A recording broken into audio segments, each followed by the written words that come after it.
मतदार सर्व Bharatiya Janata party, BJP, कमळ या चिन्हावर कधी एकदा बटन दाबू असं या मतदारांना झालेलं आहे। सुरेशरावजी हळवणकर साहेब असू दे, प्रकाशरावजी आवाडे असू दे, या सर्वांचा आशीर्वाद मला स्वतःला आहे आणि त्यांच्या विचारांचा इथं महापौर आपल्याला भारतीय जनता पार्टीचा करायचा आहे। त्यासाठी प्रभाग 12 मधून आम्हाला सर्वजण हे मतदार भरघोस मतांनी निवडून देतील, कारण मी स्वतः ऍडव्होकेट आहे, शिक्षित आहे, त्यामुळे लोक मला मतदान करतील ही मला अपेक्षा आहे।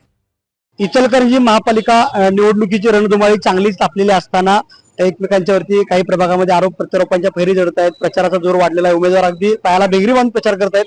शेवटचे 2 दिवस शिल्लक आहेत आणि मग आपल्यासमोर आज बोलण्यासाठी या प्रभाग 12चे महायुतीचे उमेदवार अनिल कुमार डाळे आहेत। आपण त्यांच्याशी संवाद साधणार आहोत। ही महापालिकेची निवडणूक होतं, या महापालिकेच्या निवडणुकीला आपण सामोरे जातात। या महापालिकेच्या निवडणुकीला सामोरे जाताना कोणता उद्देश ठेवून आपण या निवडणुकीमध्ये उतरलेले आहात? मी ऍडव्होकेट अनिल देवकरण डाळ्या, मी पूर्वी भारतीय जनता पार्टीचा शहराध्यक्ष होतो। त्यानंतर मी संजय गांधी निराधार समितीचा अध्यक्ष होतो। संजय गांधी निराधार समितीचा अध्यक्ष असताना मी महाराष्ट्रात रेकॉर्ड तोड असं 2 वर्षामध्ये 12,000 लाभार्थ्यांना आपण लाभ मिळवून दिलाय। आज त्या लाभार्थ्यांच्या घरामध्ये 1,500 रुपये पर महिना आणि दिव्यांगाच्या घरामध्ये 2,500 रुपये पर महिना हे 12,000 घरामध्ये देत आहे। मला त्या 12,000 लोकांचा 12 × 5 त्या 60,000 लोकांचा मला आज आशीर्वाद आहे। त्या आशीर्वादच्या जीवावर मी निवडणूक लढवत आहे। माझं एक विजन आहे, या प्रभाग नंबर 12 हा इचलकरंजीमध्ये 1 ते 16 जे प्रभाग आहेत त्या प्रभागामध्ये सर्वात चांगला, सर्वात सुंदर असा हा भाग मला करायचा आहे। त्यामध्ये रस्ते असू दे, दिवाबत्ती असू दे, क्रीडांगण असू दे किंवा त्यामध्ये इथं गार्डन असू दे, ओपन जिम असू दे, हे सर्व करून मला माझं या भागामध्ये सर्वात सुंदर भाग करून माझं नाव करायचं आहे स्वतःला। यासाठी मी निवडणूक लढवत आहे। आपण प्रचाराला फिरता इतके दिवस, आता अंतिम प्रचाराचे 2-3 दिवस राहिले, कशा पद्धतीने आपल्याला या ठिकाणी मतदारांचा प्रतिसाद मिळतो?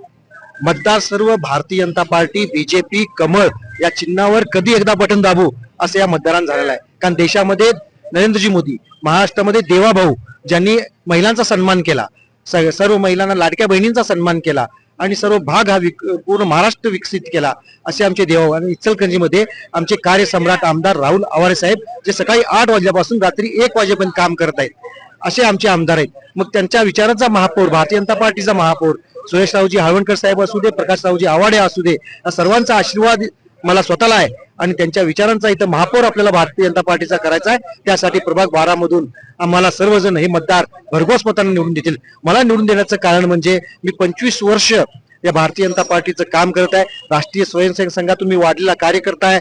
अनेक संघटनेची अनेक पदं मी भूषवलेली आहे आणि त्या पदामुळे लोकांना वाटतंय की हा एक निष्कलंक, चारित्र्यवान आणि हा महापालिकेत जाऊन काही उलट सुलट करणार नाही, एक चांगलं काम करेल। कारण मी स्वतः ऍडव्होकेट आहे, शिक्षित आहे, त्यामुळे लोक मला मतदान करतील ही मला अपेक्षा आहे।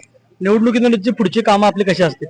निवडणुकीनंतर मी या भागाचा ABCD करेन। म्हणजे काय तर मी एखाद्या प्रभागात जाईन, त्या गल्लीमध्ये जाईन, त्या गल्लीमध्ये लोकांची पहिला मिटिंग घेईन। मिटिंग घेतल्यानंतर तिथं सर्वात प्रथम कुठल्या कामाला प्राधान्य आहे त्याला A देईन, त्यानंतर कमी प्राधान्य त्याला B देईन, त्याच्यापेक्षा कमी प्राधान्य असं C करेन आणि त्यांच्या मिटिंग घेऊन त्यांना जे हवं आहे ते, माझं नेत्यांशी संबंध चांगला आहे कारण मी 25 वर्ष भारतीय जनता पार्टीमध्ये काम करतोय, त्यामुळे त्यांच्याकडून मी फंड आणीन।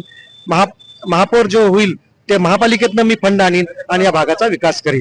विजयाची खात्री आपल्याला कितपत वाटते निवडणुकीमध्ये? नाही, माझी तर विजयाची खात्री आहे। माझ्या बरोबर माझे 3ही उमेदवार हे प्रचंड मताने निवडून येतील।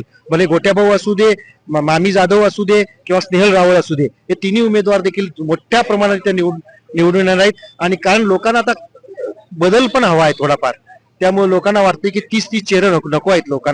लोकांना बदल हवा आहे, काम करणारी माणसं आहेत। आम्ही मामांच्या मार्गदर्शनाने आम्ही 3 जण यंग आहोत, आम्ही काम झोकून देऊन करणार आहोत। माझी तर इच्छा आहे मी सकाळी 6 ते 10 या भागामध्ये फिरून लोकांची कामं ऐकून घेईन आणि दिवसभरात ती कामं पूर्ण करीन, असं माझं काम आहे। विरोधकांचं आव्हान आपल्याला निवडणुकीत काय वाटतंय का?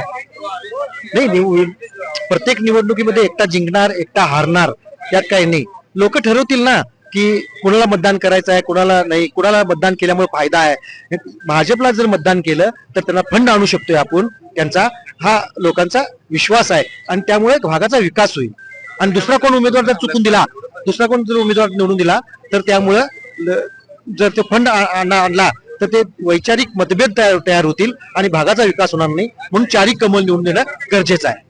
ते होते आपल्याबरोबर संवाद साधलेले अनिल कुमार डाळे। या भागातल्या विकास कामांच्या जोरावरती, संपर्काच्या जोरावरती निश्चितच या भारतीय जनता पक्षाची बाजी असल्याचं त्यांनी आपल्यासमोर व्यक्त केलं आहे। कॅमेरामन राहुल सह मी कुणाल, KK न्यूज, इचलकरंजी।